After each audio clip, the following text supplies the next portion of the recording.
This morning you tore open a bag, grabbed a slice of bread, and thought about it for 0 seconds, except maybe a flash of annoyance that the bag clip was gone again. Now go back 14,000 years, a scorched patch of desert in what's now northeastern Jordan. No farms, no villages. No one has ever planted a seed on purpose in their entire life. And right there, in the ash of an old fireplace, archaeologists found crumbs of bread, baked by people who had never farmed a single crop. So here's the problem. You need farms to grow grain and grain to make bread. How does bread exist thousands of years before farming does? It starts with a wild plant so miserable to eat that turning it into food took the kind of effort you'd expect from assembling furniture with no instructions. See what it actually took to turn a wild grass seed into the loaf on your counter, and you'll never look at a sandwich the same way again. Wild wheat is nothing like the golden fields in your head. It's small, wispy, and locked inside a tough husk that refuses to let go. The people living at this desert site were hunter-gatherers on the edge of a new way of life, building round stone huts, staying in one place a little longer each season, but still eating wild, not farmed, plants. Alongside the wheat, they also gathered clubrush, a marsh plant growing along nearby waterways, and dug up its starchy tubers. Another source of carbohydrate that needed serious work before a human body could actually use it. Eat the raw wheat seeds and you get almost nothing back.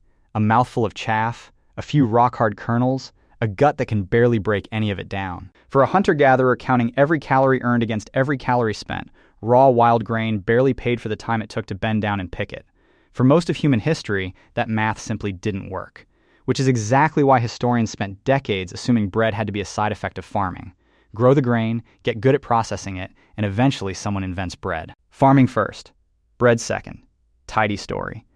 That story held until 2018, when archaeobotanist Dr. Amaya Aranzo-Tegi and archaeologist Dr. Tobias Richter, both at the University of Copenhagen, sifted through the ashes of a fireplace at a site called Shubaika 1, dated to roughly 14,400 years old.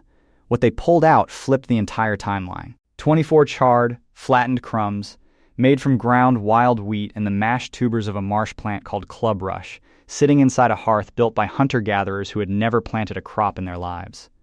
Bread came first. Farming showed up at least 4,000 years later. If anything, the craving for bread may be one of the reasons farming got invented, not the reward for inventing it. It means the story we've always told about how civilization began might have the order backwards. Put that in perspective. Modern humans have existed for roughly 300,000 years. If you compress that entire span into one 24-hour day, bread doesn't show up until a little over an hour before midnight. For almost the whole day, nobody on Earth had ever tasted it. Everything you'd normally call ancient, pyramids, writing, cities, shows up in the last few minutes of that same day. Bread still gets there first. Here's the part nobody tells you about turning wild grain into flour. It was brutal, repetitive, hours-long labor, and it left a permanent mark on the people doing it.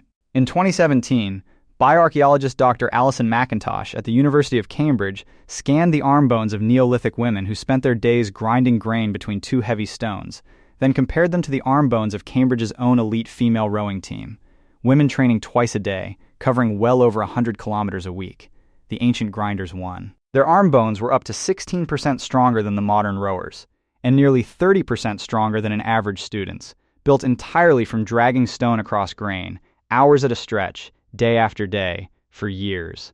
This wasn't a weekend hobby. It was one of the first full-time jobs in human history, and the job was punishing. And even after all that grinding, you still don't have food.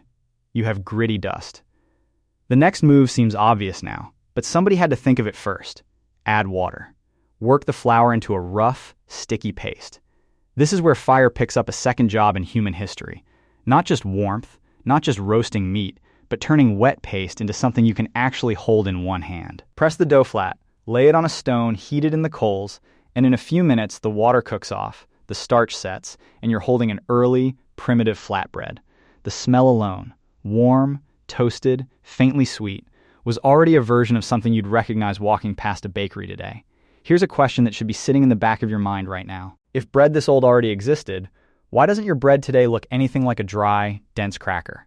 Something changed, and nobody planned it. Thousands of years pass. Around 10,500 years ago, people across this same region finally start deliberately planting einkorn and emmer wheat, along with barley, the same wild grasses hunter-gatherers had been harvesting for generations, domesticating them into the direct ancestors of the wheat in your bread today. Grain surpluses appear, storage pits and granaries appear.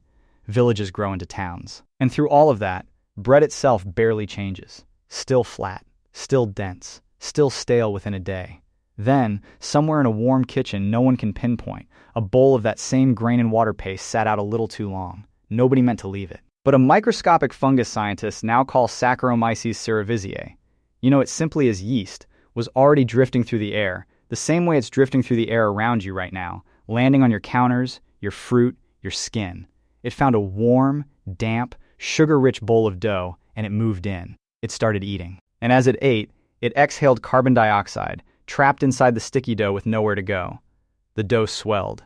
Someone, somewhere, chose to bake the swollen dough anyway instead of throwing it out. And what came out of the fire was lighter, softer, and better than anything a flatbread had ever managed to be. Leavened bread wasn't really invented. It was noticed. But noticing it once is not the same as doing it again on purpose. Wild yeast doesn't show up on command. So the next problem was consistency. How do you make sure this happens every single time, not just the one lucky afternoon it worked? The fix was almost as simple as the accident itself. Save a piece of the already fermented dough, keep it fed and alive, and mix it into tomorrow's batch instead of starting from nothing. That saved scrap is a starter. Keep feeding the same starter for years, for generations, and you never have to gamble on wild yeast landing in your bowl again. It's the same basic trick sourdough bakers still use today, in an unbroken line stretching back thousands of years. And none of this happens in just one place. Roughly, the same idea gets reinvented, independently, wherever humans and edible seeds cross paths. Sorghum and millet ground into flatbreads across parts of Africa, rice worked into cakes across Asia, maize eventually turned into tortillas in the Americas. Different grains, different continents, thousands of years apart, and almost every culture lands on the same basic idea. Grind a seed, add water, add heat. Bread isn't really one invention. It's the same invention, discovered again and again. By the time Egypt rises along the Nile, bread has stopped being just food.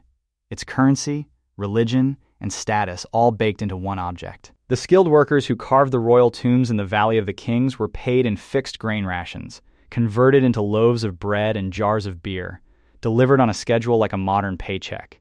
And when that paycheck was late, people noticed. Around 1157 BC, in the workers' village of Deir el-Medina, the grain delivery fell weeks behind. The crew put down their tools, walked off the job, and staged a sit-in outside a nearby temple, refusing to leave until they were fed. Their complaint, recorded on a surviving scrap of papyrus, reads almost exactly like a modern protest sign. We are hungry. It's considered the first labor strike in recorded history, and it happened over a delayed shipment of bread. Temple walls were carved with scenes of grain gods, and loaves were left in tombs, as offerings meant to feed the dead in the next life. Egyptian bakeries turned out dozens of distinct kinds of bread, some shaped like animals, some sweetened with dates and honey, some stamped with a pharaoh's name before they ever touched an oven. But all that grinding left a mark carved directly into people's skulls. Researchers studying Egyptian mummies have repeatedly found teeth worn down almost to the pulp, flattened stumps where molars used to be, the price of a lifetime spent chewing bread made from flour laced with fine sand and stone dust kicked up by the grinding process itself. Every loaf, it turns out, carried a small cost baked directly in. Here's the thing nobody tells you, with all that effort. Hours of grinding, specialized ovens, keeping a starter alive day after day just to catch the same yeast twice. Bread was, calorie for calorie, one of the hardest ways early humans could possibly get fed. Wild plants were easier. Meat was easier. So why bother? The answer isn't really about calories at all. It's about what happens when the same loaf gets torn apart and passed hand to hand around a fire, night after night, by people choosing to sit together instead of eating alone. Bread doesn't just feed a body.